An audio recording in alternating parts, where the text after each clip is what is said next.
I hope by now you are aware that this virus is attacking our body completely, and that includes our minds, our emotions, every bit as it does any other organ and system in the body. Healthcare workers, especially the ones on the front lines, they're feeling this more than most. Distress calls are up. We see it in the data. People are being killed from the mental and emotional toll. It just happened to one of our heroes this past Sunday, Dr. Lorna Breen. Now, the doctor treated COVID patients at New York Presbyterian Hospital. By all accounts, she was well respected, and by all accounts, she stepped up with the best during the worst of this. She even contracted COVID herself, dealt with it. As soon as she was better, she went back to work. And then, after all she did for others, Sunday, she died by suicide. Her father says she was killed by the enemy on the front lines. And I'm sad to say, he's right. He is a retired surgeon. His name is Dr. Philip Breen, and he joins us now. Doctor, can you hear me? Can you see me? Yes, indeed, I can. I can hear you very well. Thank you. Doctor, I am very sorry to meet you under these circumstances, and I hope you accept not just my condolences, but my thanks for your daughter in the city where I and so many other millions live, for doing the work of keeping so many safe, especially when it came at such a cost to her and to you, her family. Thank you, sir. You're very welcome. What do people need to know about who your daughter was and what she was about? Well, she was a doctor, every bit of the word that a doctor should be. She put her life on the line to take care of other people.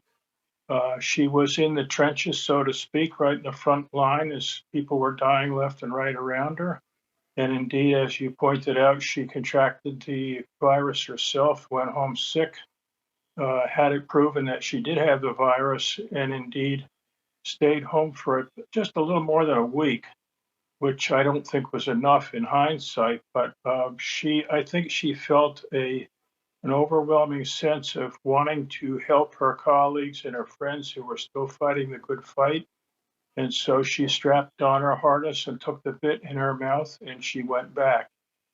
And I talked to her just before her final 12-hour shift.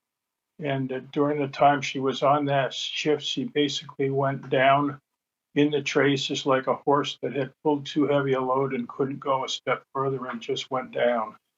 And so she went down. She was retrieved and brought back by her family to Charlottesville, Virginia, where she was hospitalized for a brief period of time, judged well enough to be out on her own, but clearly was not better. And her sisters told me that you could see in her eyes that there was something not there. But at any rate, as of Sunday, she took her own life because I think she was tired. And she was the kind of person that somebody has very aptly put it. She was like the fireman who runs into the burning building to save another life and doesn't regard anything about herself. So she has paid the Now, price, and she has been in the trenches. Doctor, I can't imagine what it's like for you to have to talk through this about your own child, but at least you have the legacy of her commitment, following in your footsteps and creating her own path. And just so people understand, before this experience, was the doctor struggling with anything that was No, known to no, you not or the at all. family? No, not at all. As a matter of fact, we've talked about it quite a bit before and during, and we have reviewed the other members of the family and concluded that if we ever were trying to prognosticate about who would be solid, Lorna would have been the very last person to have lost her equilibrium, so to speak. She had not one scintilla of any emotional or problem of stress or anything. She was a very outgoing person. She was a snowboarder. She played the cello in one of the orchestras in town. She volunteered at a nursing home. She was a salsa dancer. She just did everything. And everybody thought she was really neat, including me.